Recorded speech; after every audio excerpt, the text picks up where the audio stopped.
বন্ধুরা, আপনি যদি ট্রেনে যাতায়াত করে থাকেন তাহলে কিন্তু আপনাকে ভারতীয় রেলের প্রত্যেকটি আইন ও প্রবিধান সম্পর্কে জানতে হবে ও সেই আইন ও প্রবিধান আপনাকে মেনে চলতে হবে।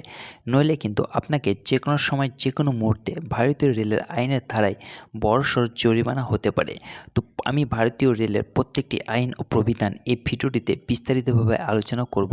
তো আপনাদের রিকোয়েস্ট করব ভিডিওটি প্রথম থেকে শেষ অবধি মনোযোগ সহকারে দেখা আর আমার এই ইউটিউব চ্যানেলটিকে সাবস্ক্রাইব করে পাশে থাকা। তো দেরি না করে চলুন শুরু করা যাক। বন্ধুরা, এখানে আপনারা দেখতে পাচ্ছেন ভারতীয় রেলের দৈনিক কিছু যাত্রীদের জন্য নিয়ম রয়েছে। সেই নিয়মগুলি আমি আজকে আপনাদেরকে পয়েন্ট বাই পয়েন্ট আলোচনা করব।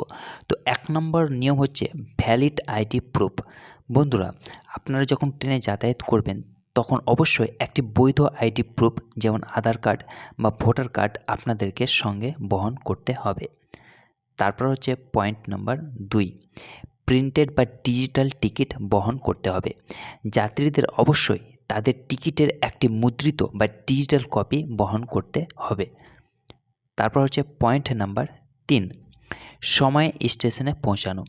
যাত্রীদের অবশ্যই ট্রেনের নির্ধারিত সময় থেকে কমপক্ষে 30 মিনিট আগে স্টেশনে পৌঁছাতে হবে। তারপর হচ্ছে পয়েন্ট নাম্বার 4, প্ল্যাটফর্ম টিকিট।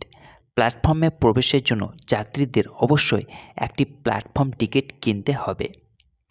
তারপর হচ্ছে পয়েন্ট নাম্বার 5, লাগেজ সীমাবদ্ধতা। যাত্রীরা নির্দিষ্ট সীমা পর্যন্ত লাগেজ বহন করতে পারে। সাধারণত এসি ক্লাসের জন্য 40 কেজি এবং নন এসি ক্লাসের জন্য 70 কেজি লাগেজের সীমাবদ্ধতা রয়েছে। তারপর হচ্ছে পয়েন্ট নাম্বার 6, ড্রেস কোড অনুসরণ করুন। যাত্রীদের অবশ্যই শালীন পোশাক পরতে হবে এবং ভারতীয় রেলওয়ের দ্বারা নির্ধারিত ড্রেস কোড অনুসরণ করতে হবে। তারপর হচ্ছে পয়েন্ট নাম্বার 7, ধূমপান করবেন না। ট্রেন এবং স্টেশনে ধূমপান কঠোরভাবে নিষিদ্ধ। তারপর হচ্ছে নাম্বার 8, হকারিং। ট্রেনে হকারিং করা বা পণ্য বিক্রি করা একেবারে নিষিদ্ধ। তারপর হচ্ছে পয়েন্ট নাম্বার 9, টিকিট নিরাপদ রাখুন। বন্ধুরা, আপনারা অবশ্যই আপনাদের টিকিট নিরাপদে রাখতে হবে, কারণ হারানো টিকিট জরিমানা হতে পারে।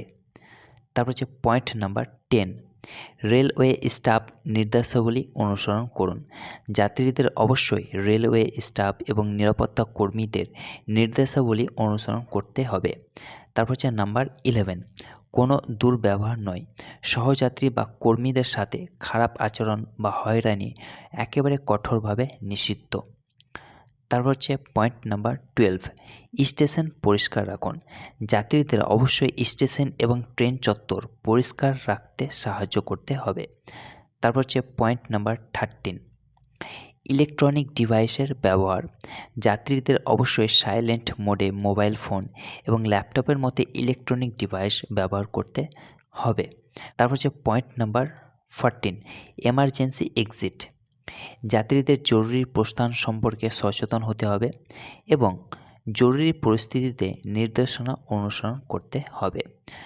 বন্ধুরা, ভিডিওটি ভালো লেগে থাকলে লাইক, শেয়ার এবং সাবস্ক্রাইব করতে ভুলবেন না। ভালো থাকুন, সুস্থ থাকুন, ধন্যবাদ।